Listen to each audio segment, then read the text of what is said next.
విషయాలు మనం చూసిన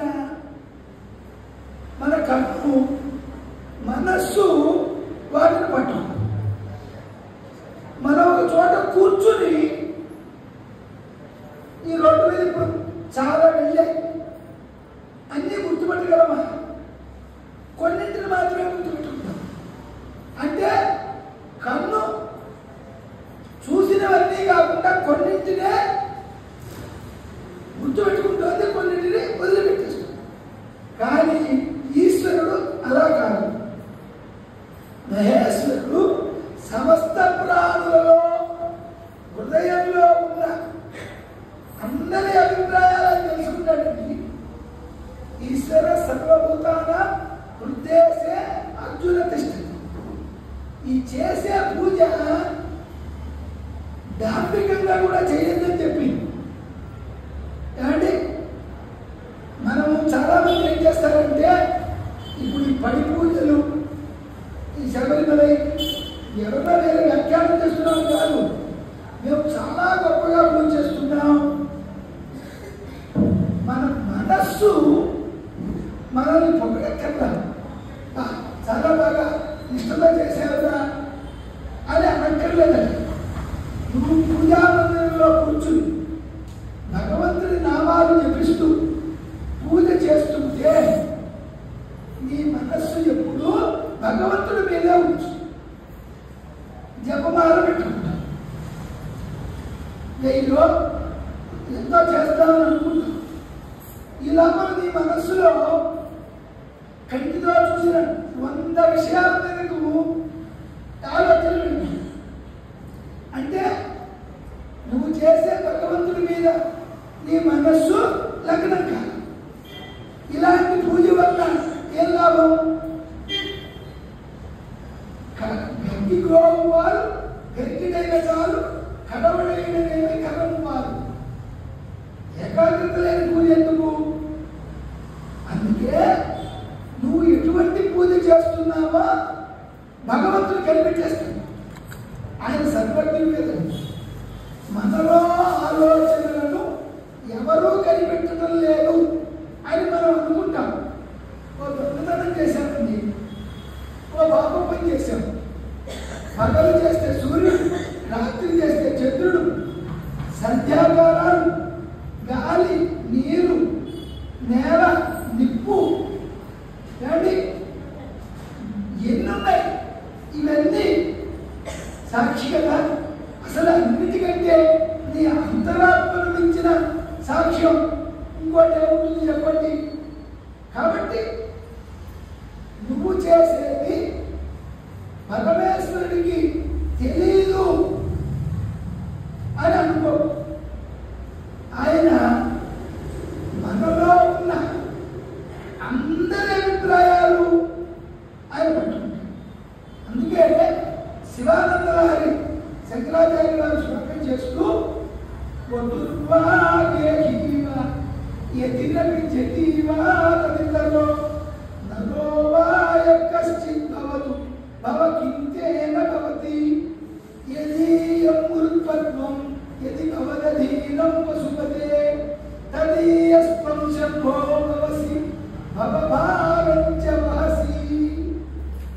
ఎంత చక్కటి శ్లోకాలండి. 100 శ్లోకాలమ్మా. శివానంద గారు నేర్చుకుంటే, సౌందర్యాలు నేర్చుకుంటే మన జీవితాలు ధరించిపోతాయి. ఇది అక్షరాల యథార్థం. శివుడు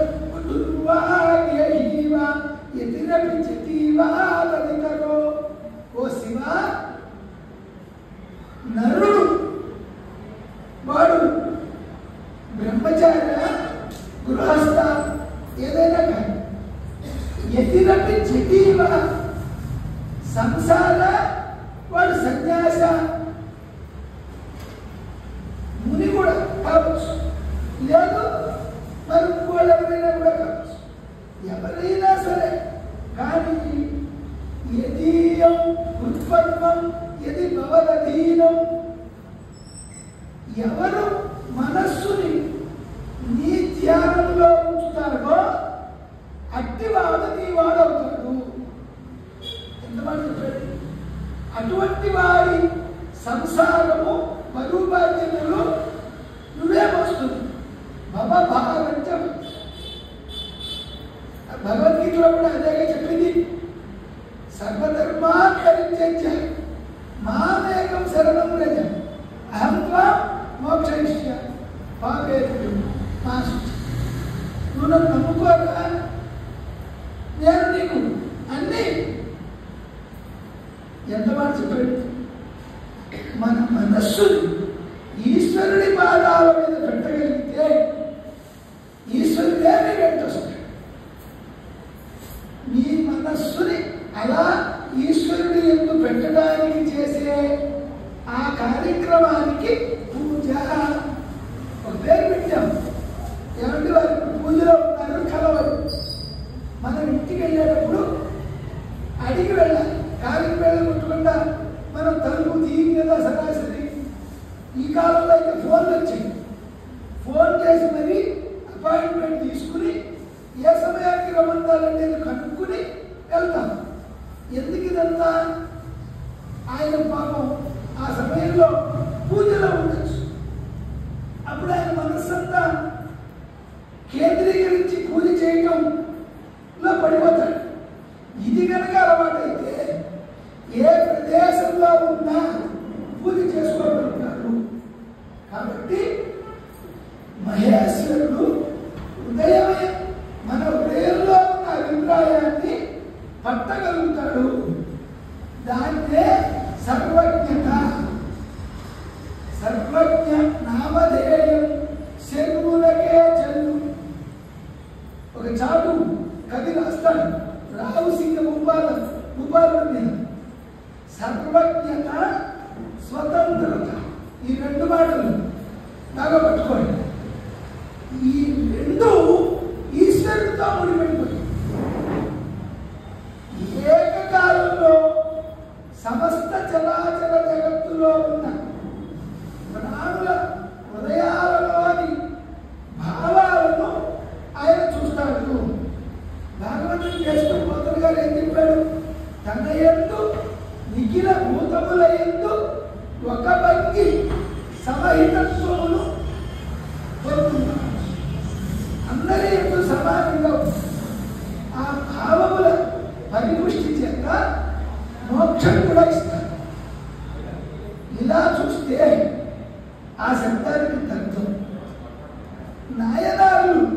నిన్న మనం ఒక ఇద్దరు నాయనారుల గురించి చెప్పాం. శాక్తేయ నాయనారుని ఈ 63లో ఒక ఆయన నిన్న చెప్పా.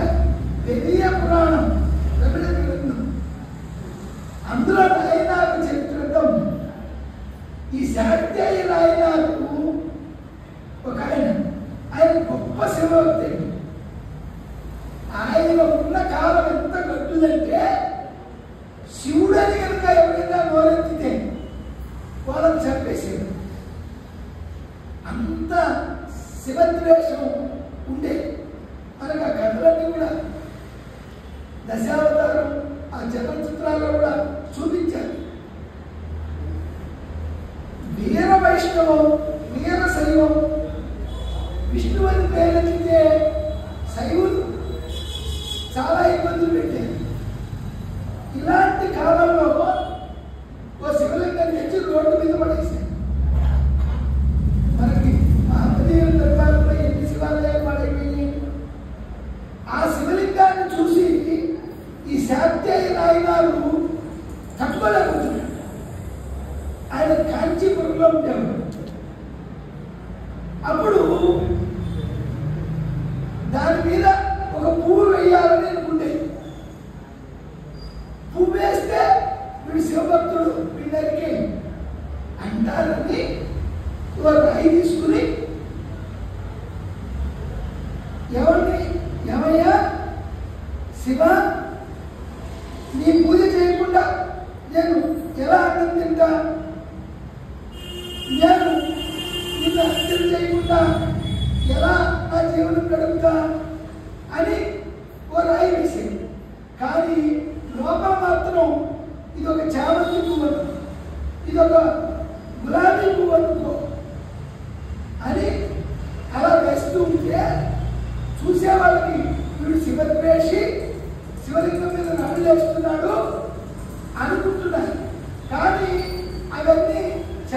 పూలు గులాబీ పూలుగా మారిపోతుంది. అంటే నీ భావన ఓ రోజున పాప శివుడికి రాళ్ళ రూపంలో కూడా ఏ పువ్వు వేయాలి, ఇంటికి వచ్చి అన్నం తిట్టడానికి అవకాశం పడుతుందే గుర్తొచ్చు.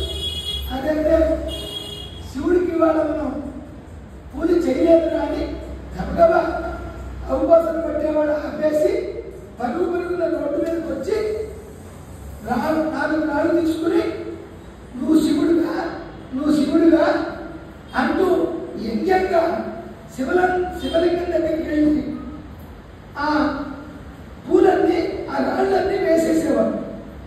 ఆ రకంగా వాళ్ళు ఏమనుకునేవాళ్ళు, అమ్మో ఈయన చాలా శివద్వేషి, ఈయన మన జాబితాలో రాసుకోవాలని ఆయన్ని శ్రద్ధ పెట్టేవాడు.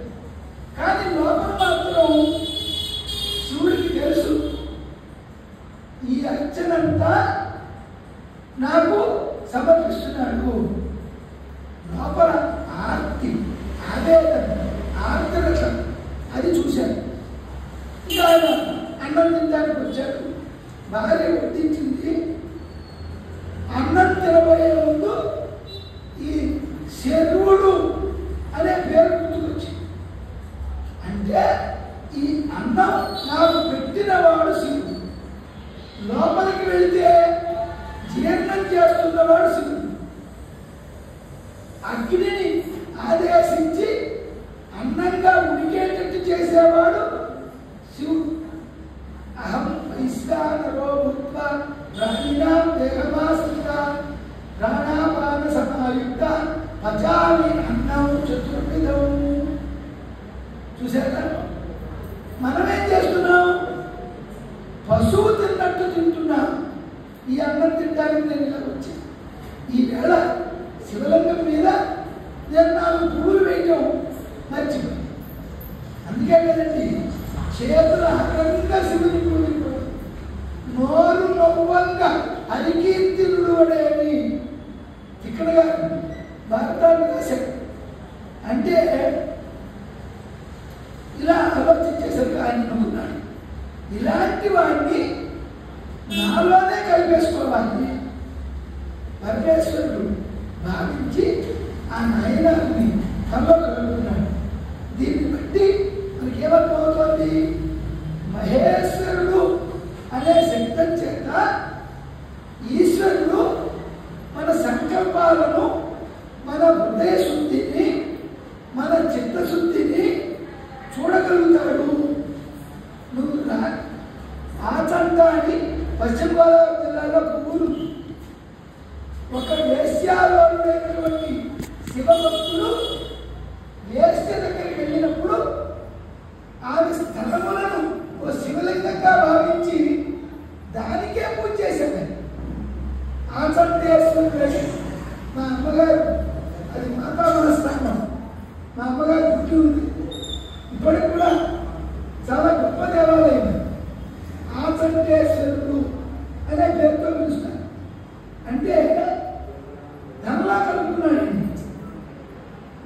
వెంటనే ఆయనకు నటరాజమూర్తిగా సాక్షాత్కరించాడు. కాబట్టి లోపల యద్భావం తద్భవం, ఏ భావం ఆయన అన్నమే వదిలిపెట్టి 4 రాళ్ళు వేస్తే మోక్షాన్ని ఇచ్చాడు. అలా మోక్షం ఇవ్వగలిగిన శక్తి ఈశ్వరుడికి ఉంది. ఇది మహేశ్వర అనే శబ్దంతో చెప్పబడుతుంది. ఆయన శక్తి కండి కొంతమందికి ఇచ్చేసామండి. నా ఖజానాలో శక్తి లేదు నాయనా, పెట్రోల్ బంక్ కాదు కదా వెళ్ళిపోమని చెప్పడానికి. ఎప్పటికీ ఆయన శక్తి క్షీణించడం జరగదు. ఆయన ఎప్పుడు నిరంతరం ఉత్సాహంతో ఉంటాడు. అటువంటి వాడు సర్వజ్ఞుడైన ఈశ్వరుడు. మనం అంటూ ఉంటాం అంతా ఈశ్వరుడే, ఈశ్వరుడు కాంతి ఏది లేదు. ఈ భావనతో బ్రతకాలి. అటువంటి తృప్తి శివుడి సొత్తు. అటువంటి శక్తి కలిగిన వాడు ఏదైనా చేస్తాడండి. మాయినంతు మహేశ్వరం. ఆయన మాయ ఆయన చూడకుండా మనల్ని అడగిస్తాం. దుర్గమ్మ చూడండి,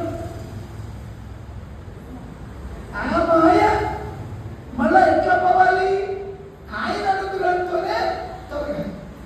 శంకారూపేణ చిత్తం పంకీకృతమూర్త్యయ కింకరి యస్య సా మాయ శంకరాచార్యమాశ్రయే. భగవద్గీతలో చెప్పాడు, మమ మాయా దురత్యయ. మరి ఈ మాయ ఎవరి అనుగ్రహంతో పోతుంది? అసలు మాయ అనేది ఉందా లేదా? మాయ అనేది ఉన్నట్లు కనబడి లేదు. ఇది చిత్రం. ఈశ్వరుడిదే అయిన మాయ ఈశ్వరుడిని కనబడకుండా చేస్తుంది. దీనికి మీకు లౌకికంగా ఉదాహరణ చెప్పాలంటే, ఆకాశంలో సూర్యుడు, ఆయన కిరణాల వేడి వల్ల నీళ్ళన్నీ ఆయన లాగేసుకుంటాడు. మళ్ళీ ఆవిరి రూపంలో మేఘాల రూపంలో ఆ నీళ్ళన్నీ అందులో చేస్తాయి. ఆ మేఘాలే సూర్యుడిని కనపడకుండా చేస్తాయి. అవునా? ఆ రకంగా కాళిదాస్ గారు వంశం చేస్తూ సహస్ర గుణం సృష్టి ఆదత్తే ఈ రసములకి చిన్న చిన్న చిన్న చిన్న గోతుల్లో నీళ్ళన్నీ తీసుకుని పెద్ద కుంభవృష్టి వర్షం కురిపించినట్టుగా రఘుమహారాజు గారు చిన్న చిన్న చిన్నగా పన్నులు వసూలు చేసి పెద్ద పెద్ద సౌకర్యాలు కల్పించేవాడు అని కాళిదాస్ గారు రాశారు. ఇక్కడ చూడండి, ఈశ్వరుడి శక్తి మాయగా మారి ఈశ్వరుడిని కనపడకుండా చేస్తుంది. ఈ మాయ ఈశ్వరుడి వాక్కుతో ఈశ్వర స్వరూపులైన గురువుల వాక్కుతో పోతుంది. అందుకే శంకరుల ఆ గురు పరంపరలో మొట్టమొదటి శ్లోకం అయింది, శంకారూపేణ చిత్తం పంకీకృతం అభూత్యయ కింకరి యస్య సా మాయ. మనందరినీ బట్టి పీడించే మాయ శంకరాచార్య వారికి సేవకురాలు. సేవకురాలు ఏం చెప్తే వినాలి కదండి. కాబట్టి గురువు లేని విద్య విద్య బాగా పట్టుకోండి. ఇవాళ రేపట్లో పాడుతా తీయగా ఒక పెద్ద ప్రోగ్రాం టీవీలో వచ్చేదాన్ని విని మనం నేర్చేసుకున్నాం. అది పోయింది. యూట్యూబ్ పెట్టాం. యూట్యూబ్లో మనల్ని పక్కదారి పెట్టించేవి 90 వస్తాయి. అందులో ఏది కరెక్టో నీకు చెప్పేవాడు ఎవడు? సరైనది చెప్పేవాడు గురువు లేని విద్య ఉండి విద్య. గురువు అనుగ్రహం ఉంటే తప్ప ఈ మాయ పోదు. ఈ మాయ చాలా చిత్రంగా ఉంటుందన్నారు కదా. మాయ వచ్చిందంటే శిశువు క్యారు అని భూమి మీద పడగానే ఆ మాయ పొర అక్కడి నుంచి చూడండి, ఉత్తర క్షణంలోనే కామం, క్రోధము, మోహము, మదము, లోభము అన్నీ వచ్చేస్తాయి. మాయ వల్ల ఈశ్వరుడితో ఉన్న ఆ పట్టు వదిలిపెట్టేసి వీటి ఎందు పెట్టుకుంటాడు. పెట్టుకుని ఏమనుకుంటాడు? ఇదంతా నా ప్రజ్ఞ అనుకుంటాడు. అంటే మాయ ఏర్పడి కామక్రోధాలతో కొట్టుమిట్టాడుతూ ఉంటాడు. అటువంటి వాళ్ళను గురించిన విషయాలు తెలుసుకోవడం చాలా అవసరం. కాబట్టి మహాత్ములైన వాళ్ళు ఎవరు కూడా వాళ్ళ జీవిత చరిత్రలు రాశారు.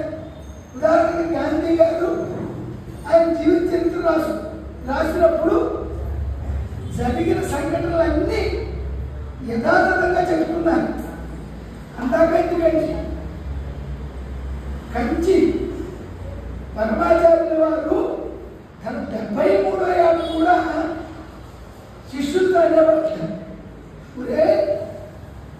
30 ఏళ్ళ సన్యాసం తీసుకున్నా ఇప్పటికి కూడా నన్ను ఈ ఆశ అప్పుడప్పుడు లాగేస్తూ తన వైపు తిప్పేసుకుంటుందిగా అని మహాత్ములండి తప్పైనా ముప్పైనా దాచిపెట్టాలి. బయోడేటా జీవిత చరిత్ర అంటే యథాతథంగా రాయాలి. నీకు నచ్చినవి రాసేసి నీకు నచ్చనివి రాయకుండా ఉండకూడదు. ఈ శివ మహాపురాణం ఈ జ్ఞానాన్ని మనం చెప్పడానికి ఒక అద్భుతమైన ఘట్టాన్ని తీసుకొచ్చి మనకు బోధ చేసే ప్రయత్నం ప్రారంభం చేస్తోంది. ఒక కథ చెప్పుకుందాం. ఒకానొక సమయంలో ఇది నారద మహర్షి వారికి హిమవత్ పర్వత క్రింద భాగంలో గంగా నది ప్రవహించే ప్రాంతంలో అంతకుముందు హిమాలయంలో పరమేశ్వరుడు ఎక్కడ కూర్చుని తపస్సు చేశాడో ఆ గుహలో కూర్చుని పరబ్రహ్మను గురించి తపస్సు చేశాడు. తపస్సు చేస్తున్నప్పుడు ఇందాక చెప్పాను కదా, చిత్తం చెప్పుల మీద, భక్తి దేవుడి మీద ఉండకూడదు. బయట 2000-3000 రూపాయలు చెప్పులు వదిలిపెట్టాం, పురాణానికి వచ్చి కూర్చున్నాం. ఎవడెత్తుకు పోతాడో ఎక్కడుంది? ఇలా కాకుండా భగవంతుడు ఎందు మగ్నమై అది అయిందా లేదా పరీక్ష చేస్తూ ఉంటారు. ఆ సమయంలో నారదుడికి ఇంద్రుడు ఓ పరీక్ష పెట్టాడు. హిమశైల గుహాయామి మునిస్పతి నారద మనసోద్దిశ్య విశ్లేషం మహా సంయమవానుడ. ఏమన్నాడైనా? రే మన్మథ,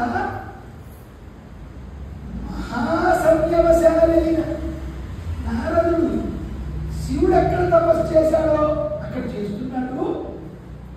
నువ్వు నారదుడి దగ్గరికి వెళ్ళి ఏదో ఒక వికారం ఆ ఇంద్రియాలకు చూపించి ఇంద్రియాలను ప్రలోభపెట్టి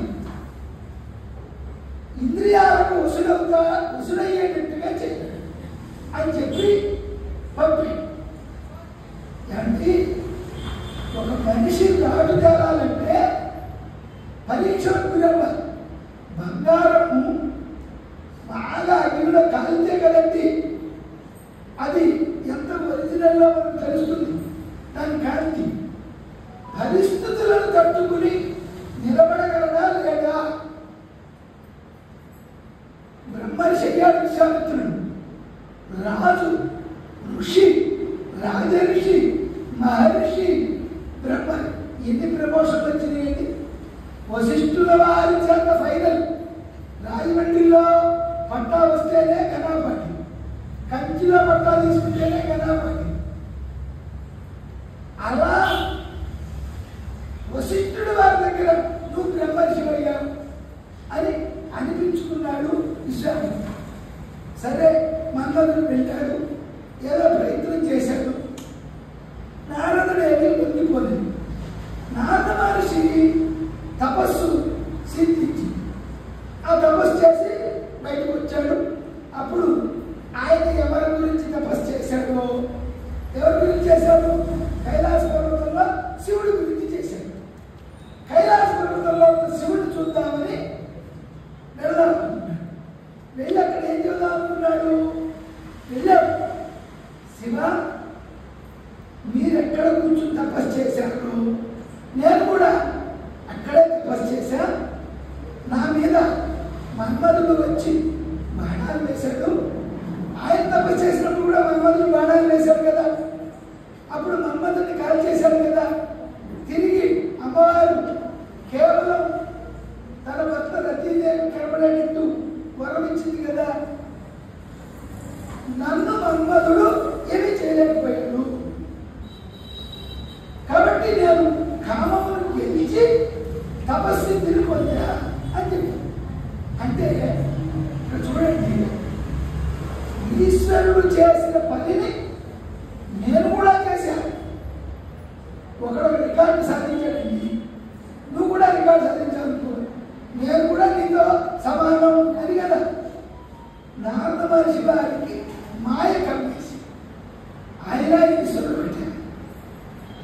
శంకరుడు నడిపాడు. ఆయన అన్నాడు, నారద నేను చెప్పేవాడు జాగ్రత్తగా విను, మంచివాడు చెప్పాడు.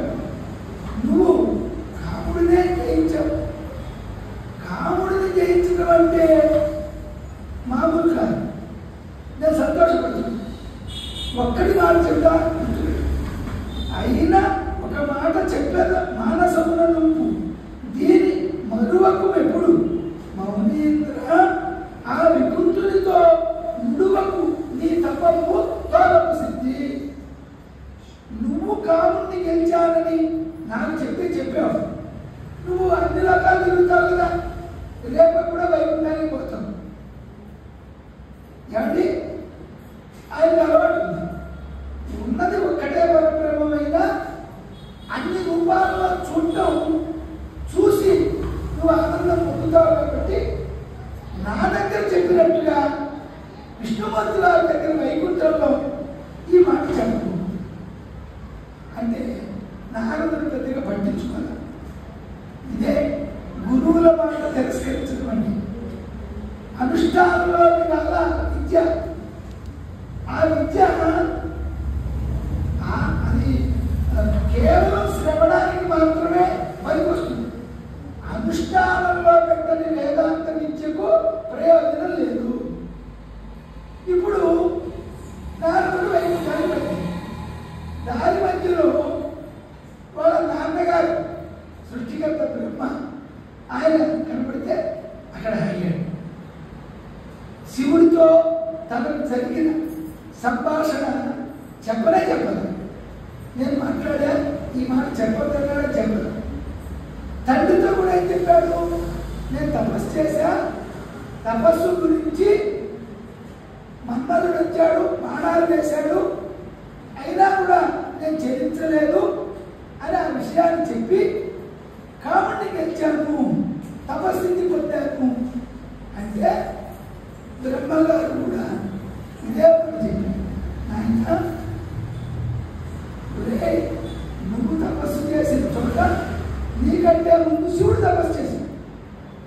ఆ శివుడు మన్మధుడు వస్తే మూడో కన్నుతో కాల్ చేశాడు. కానీ ఇంతకు పూర్వం తపస్సు చేయటం, నువ్వు తపస్సు చేయటం వల్ల, శివుడు తపస్సు చేయటం వల్ల ఆ వచ్చినటువంటి శక్తి వల్ల నువ్వు సిద్ధిని పొందావు. కానీ అంటే స్థల పురాణం, క్షేత్ర ప్రాధాన్యం మనకు ఉంటుందండి అని గమనించాలి.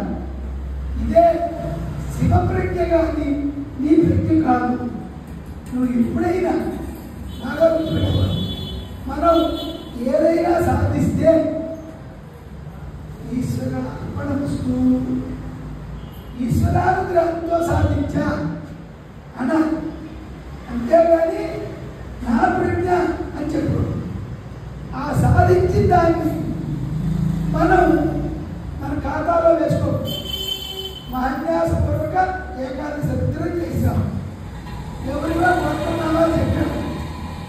చివరిలో ఏం చేశాం, ఏ తత్ఫలం సర్వం పరమేశ్వర పాదారవిందార్పణమస్తు.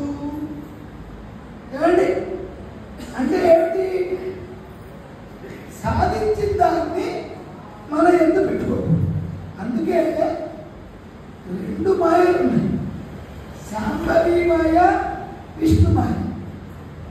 చాలా మందికి విష్ణు మాయ గురించి తెలుసు. అసలు విష్ణువే మాయలు వాడు. మాయతోనే జగత్తుని ఆయన మభ్యపెట్టి తన పని తాను నెరవేర్చుకుంటాడు. ఇక్కడ చూడండి, పరమశివుడి భార్య కాదు ఆ శాంభవి ఏ మాయా స్వరూపంతో ఉంటుందో అదే పురుష స్వరూపంతో ఉంటే అది వైష్ణవ మాయ. స్త్రీ స్వరూపం అయితే శాంభవి,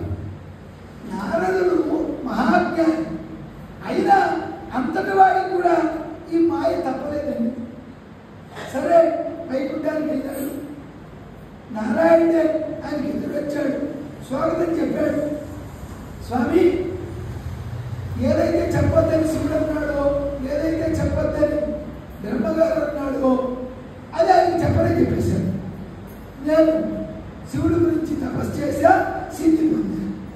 విష్ణుమూర్తి అన్నాడు, ఎంత పని చేశాడు, ఈ పని ఎవరు చేయలేరు, మన్మధుడిని జయించడం అనే ఇంత గొప్ప పని శివుడు చేశాడు, మళ్ళా నువ్వు చేశాడు అంటే ఇలా నారదుడిని తెచ్చుకున్నాడు. పరమాత్మకండి అర్థమైపోయింది. నారదుడికి పుటం పెట్టి మరి ఆ లోపల ఆ జ్ఞానం బాగా నిలబడిపోయేటట్టుగా చేయాల్సిన అవసరం వచ్చింది అనుకుని, నారద నీ గొప్పతనానికి నేను చాలా సంతోషిస్తున్నాను అని చెప్పి పంపించేశాను. ఇప్పుడు చూడండి అసలు మాయప్రారం. ఆయన బయలుదేరి ఒక రాజ్యంలో కూడా వెళ్తున్నాడు నారదుల వారు. ఆ రాజ్యాన్ని శీలనిధి ఒక రాజు పరిపాలిస్తున్నాడు. ఆయనకు ఒక కుమార్తె, ఆమె పేరు శ్రీమతి, పేరే శ్రీమతి. నారదుడు శీలనిధి రాజ్యంలోకి రాగానే ఆ రాజుగారు ఈయన అంతఃపురంలో దాకా కూడా పిలిచి స్వాగతం చెప్పి లోపలికి తీసుకొచ్చాడు, నమస్కారం చేశాడు. వాళ్ళ అమ్మాయి శ్రీమతి ఉంది కదా, శ్రీమతి, ఆ శ్రీమతిని కూడా అమ్మ నారద మహర్షి గారికి నమస్కారం చెయ్యి అని చేయించాడు. ఎవరైనా పెద్దవాళ్ళు వస్తే ఇంటిల వారితో నమస్కారాలు చేయించడం మన సంస్కారం. అలా చేస్తే ఏంటి లాభం? సాష్టాంగ ప్రణామం చేస్తే అది పాపాలన్నీ వెనక దాచిపెడతాం. వాళ్ళ దృష్టి వెనక భాగంలో పడితే మన పాపాల మూట తగలబడి. ఇక్కడ చూడండి, ఈ శ్రీమతి అనే ఆమెను నారదుడు చూశాడు. చూసి ఆయన అన్నాడు, అమ్మ ఆ పిల్ల చేయి చూసి, లక్ష్మీదేవికి భర్త ఎవడో, ఎవడు సర్వవ్యాపకుడో, ఎవడు నిరంతరము లోకం చేత పూజించబడుతూ ఉంటాడో, ఎవరు మహానుభావుడో అటువంటి విష్ణువే ఈమెకు భర్త అవుతాడు అని అన్నాడు. బాగానే ఉంది, అక్కడ దాకా ఏం తప్పులేదు. కానీ చూడండి, ఆ అమ్మాయి చూడగానే ఈ అమ్మాయి నాకు భార్య అయితే బాగుంటుంది అని అనుకున్నాడు. నారద మహర్షి వారికి అలాంటి ఆలోచించి అయితే లోపల కానీ జాతకంలో ఆవిడ విష్ణువుకే భార్య. అప్పుడు అడిగాను, ఏమయ్యా ఈ అమ్మాయికి పెళ్లి ఎలా చేద్దామని అనుకుంటున్నావు అంటే, ఏం లేదండి రేపే స్వయంవరం పెడుతున్నాను, స్వయంవరంలో ఈమె ఎవరికి నచ్చితే వాళ్ళ మెడలో ఈ మాల వేస్తుంది అని చెప్పి. ఆమెమనుకుంటోంది, విష్ణువే సగుణ సాకారంగా వస్తాడు, నేను విష్ణువునే వరిస్తాను అని అనుకుంటూ. కానీ ఈ గబగబా వైకుంఠానికి వెళ్ళాడు, విష్ణుమూర్తి దగ్గరికి వెళ్ళాడు. కొంచెం ఈ మాట చెప్పాలంటే నాకు సిగ్గుగా ఉందయ్యా, కానీ చెప్పక తప్పటం లేదు. నాకు ఆ రాజు కూతురు శ్రీమతిని చేసుకోవాలని, పెళ్లి చేసుకోవాలని నా మనస్సు ఉరిడుతోంది. ఆమె చేసుకోకపోతే మన్మథ బాణాలతో చచ్చిపోతున్నా అన్నాడు. ఇంతకు ముందేమో మన్మథుని గెలిచాడు, ఇప్పుడేమో మాయ అంటే స్వామి నన్ను బతికించు, నేను బతకాలంటే విష్ణుమూర్తిని కదా ఆవిడ ధరించేది, నీ రూపం నాకు అని విష్ణువుని కోరాడు. అప్పుడు నీ రూపంలో ఉన్న నన్ను ఆమె మెడలో మాల వేసి వరిస్తుంది అని అనుకున్నాడు. అప్పుడు అన్నాడు, సరే నువ్వు అడిగావు కదా, హరి వసగను మునికి మనోహరము తన మేలు పూపు అగ్గు వరకు శ్రీహరి శిరసు కూరిచే ఇది అనయక ముని పూరుచుండే అసలు మురిచు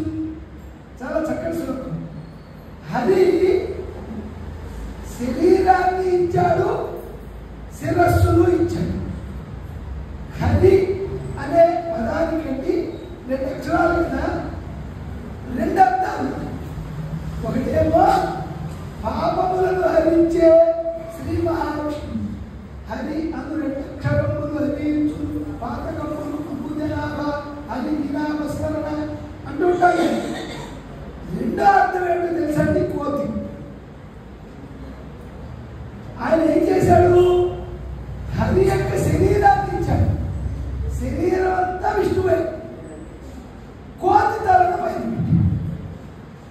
హరి రూపాన్ని అన్నాడు.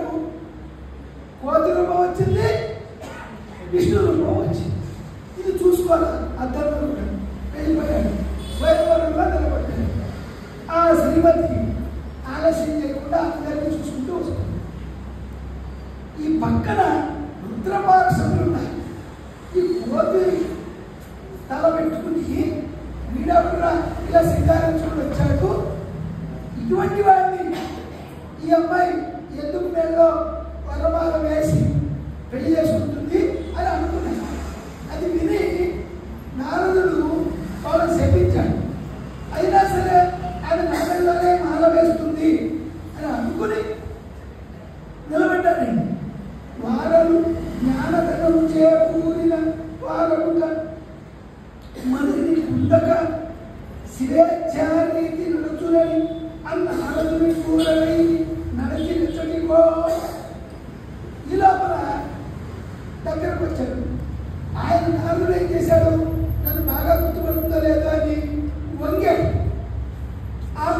ఆమె చూసి ఈ కోతి ఈయనేమిటి నాకు పద్మాని ముందుకెళ్తే అప్పటికే విష్ణుమూర్తి ఒక రూపంలో వచ్చి ఆ చివరిలో ఉన్నాడు. ఈయన వెళ్ళి ఆయన గుర్తుపెట్టి ఆయన మెడలోనే మాల వేసి ఆశ్చర్యం. ఏమిటిరా ఇదంటే చూసుకుంటే కోతి. మళ్ళీ విష్ణుమూర్తి దగ్గరికి వెళ్ళిపోయి నారదుడికి నాకు కోపం వచ్చింది.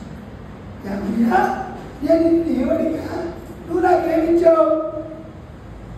నేను నీ రూపాన్ని ఇవ్వయ్యా అంటే నువ్వు నాకు కోతి రూపం ఇస్తావా అని విష్ణువుని శపించాడు నారదుడు.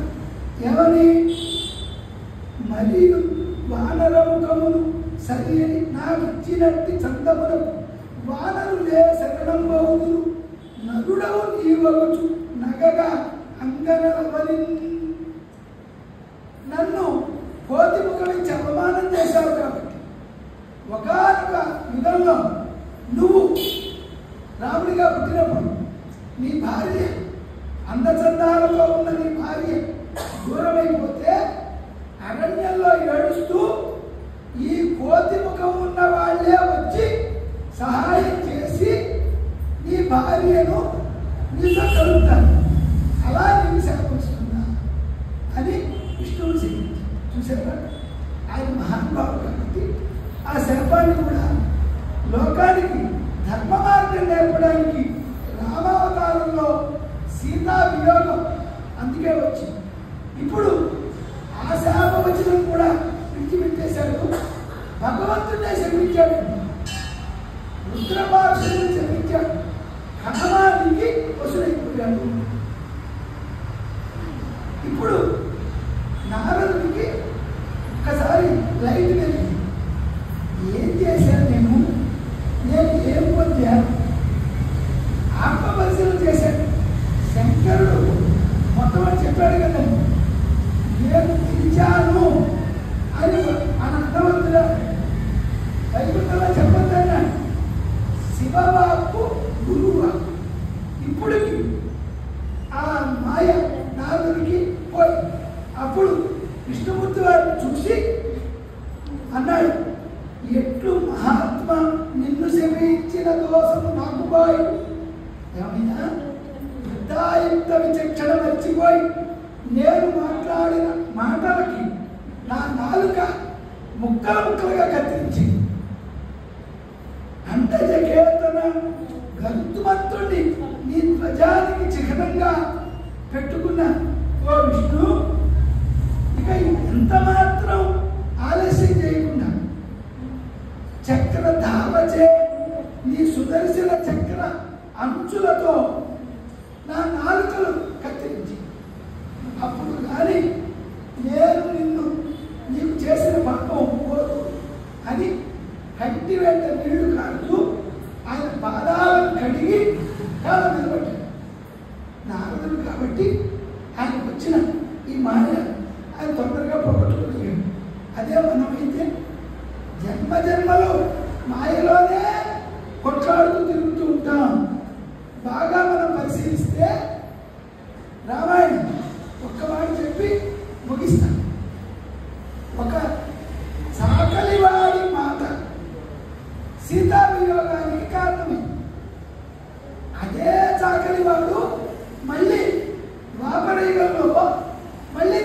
ఒంటరిగా వచ్చాడు. కృష్ణుడి దగ్గరకు వచ్చి ఆయన దగ్గరికి వెళ్ళి కట్టుకునేందుకు కృష్ణుడే చాకలివాడి దగ్గరికి వెళ్ళి కట్టుకోవటానికి నాలుగు పంచెలు కదా అని అడిగాడు. అప్పుడు ఆ చాకలివాడు ఏమన్నాడు, నీకు రాజుగారి బట్టలు కావాలా అని కృష్ణుడిని ఎగతాళి చేసి మాట్లాడాడు. అంటే త్రేతాయుగంలో వాడి బుద్ధి ఎలా అయితే సీతమ్మ మీద అపాండం వేశాడో అలా ద్వాపరంలో కూడా వాడికి అప్పుడు వాడి తల మీద ఒక్క ముద్దు గుద్దాడు. వాడు 1000 ఒక్కలయ్యాడు. ఎందుకు చెప్పారా? నోటి మాట సంస్కారంతో ఉండాలి. ఈ మాట బాగా పెట్టు. మాట సంస్కారంతో ఉంటే అది మనం నేర్చుకుంటే చాలా తప్పులు పోతాయండి. బాగా పెట్టు. మీరు ఏ మంచి పని చేసినా దానిని ఈశ్వరుడికి గుడిపెట్టి నేను నాది ఈ మాట అన్నావా నువ్వు ఇబ్బందుల్లో పెట్టినా. మొదట మన మాటను కంట్రోల్ పెట్టుకో. ఈ రజోగుణ తమోగుణ భూయిష్టమైన మాటలు మాట్లాడద్దు. అవి మన సంస్కారాలు అయిపోతాయి. వాడు నోరిప్పితే కూతురండి, వాడు రౌడీ వేదవండి, వాడితో ఎవరు పెట్టుకుంటారండి. ఈ మాటలు ఎక్కడి వస్తాయి? మనం చేసే ఈ తప్పిదాల వల్ల. ఈ సంస్కారాలు మనల్ని జన్మాంతరాలు కుడిపేస్తాయి.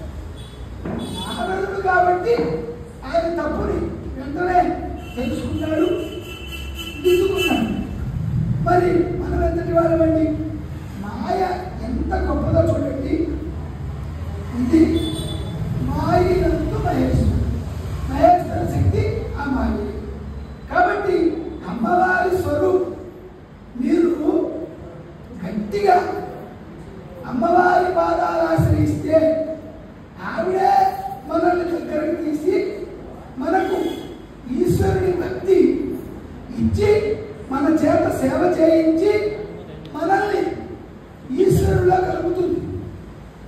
ఇన్ని రోజులు మనల్ని తిప్పిన ఈ కామపాశాలు అమ్మవారి పాదాలను కనుక ఆశ్రయిస్తే ఆవిడ దగ్గరికి వెళ్తే భక్తి పాశాలుగా మారింది.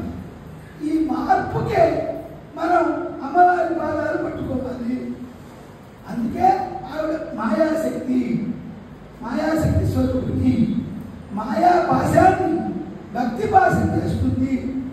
లోకంలో పంచకృత్యపరాయణ అమ్మవారి పేరు.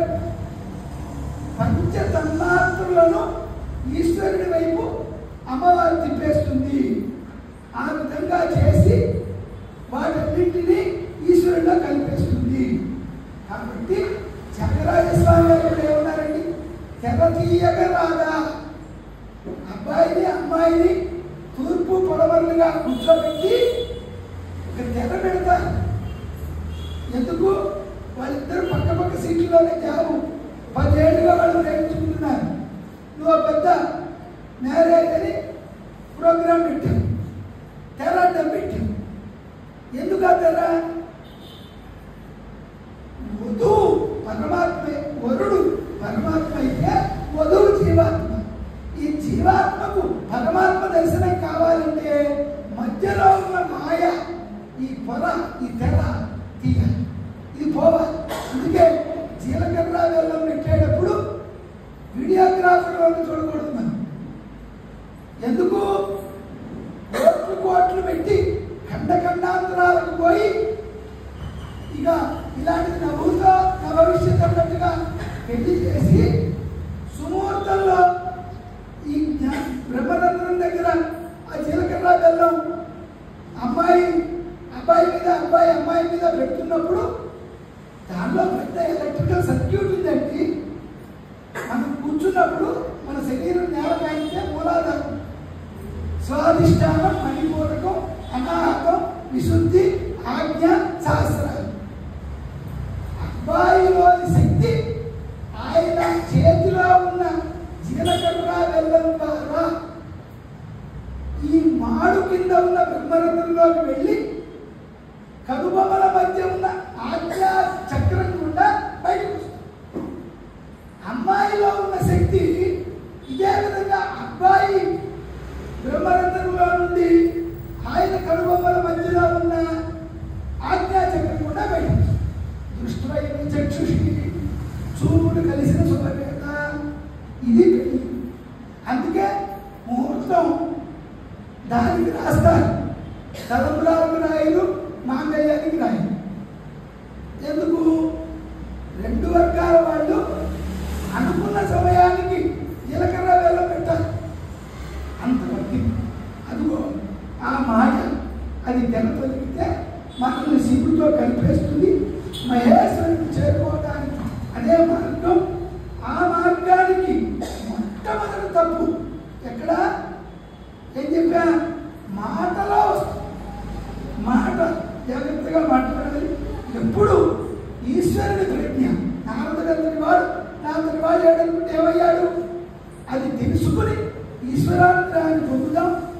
ఈరోజు కొంచెం నాకు ఈ చెన్నై నీళ్లు కొత్త రావడం వల్ల కాస్త ఆందోళన, కొత్త ప్రదేశంతో గొంతు ఇబ్బంది అయింది. అన్ని అమ్మవారే ఇవ్వాలి, ప్రార్థనే చేయలేకపోయి. మనం ఎప్పుడైతే ప్రార్థన చేయడానికి వచ్చామో 4 మాటలు మళ్ళీ చెప్పగలిగే శక్తి ఎవరిచ్చారు? అమ్మవారే. అలా కాస్త అసౌకర్యం కలిగినా ఈరోజు విధివిఘ్నం కాకుండా మనకు ప్రకృతి కూడా సహకరించింది. మళ్ళా యథావిధిగా సకాలంలో రేపటి రోజున మన శివ మహాపురాణంలో శివ వైభవాన్ని గురించి మరి కొంచెం తెలుసుకునేటువంటి ప్రయత్నం చేద్దాం. అంతవరకు స్వస్తి స్వస్తి ప్రజాభ్య పరిపాలయంతాం న్యాయేన మార్గేణ మహిమహీషా గోబ్రాహ్మణేభ్య శుభం లోకా సమస్తా సుఖినో భవంతు. కాలే వృక్షతు పర్జన్య పృథివీ సస్యశాలినీ దేశోయం శోభదైత బ్రాహ్మణా సంతు నిర్భయా అపుత్రా పుత్రిణః సంతు పుత్రిణా ధనా సదనా సంతు జీవంతు శరదాం శతం. మంగళం కోసలేంద్రాయ మహనీయ గుణాత్మనే చక్రవర్తి రఘుజాయ సార్వభౌమాయ మంగళం. శ్రీకాంతాయ కళ్యాణ దయే దిన శ్రీవేంకటనివాసాయ శ్రీనివాసాయ మంగళం. ఏడుకొండలవాడ గోవిందా, ఏడుకొండలవాడ గోవిందా. అవధూత చింతన శ్రీదేవదత్త నమ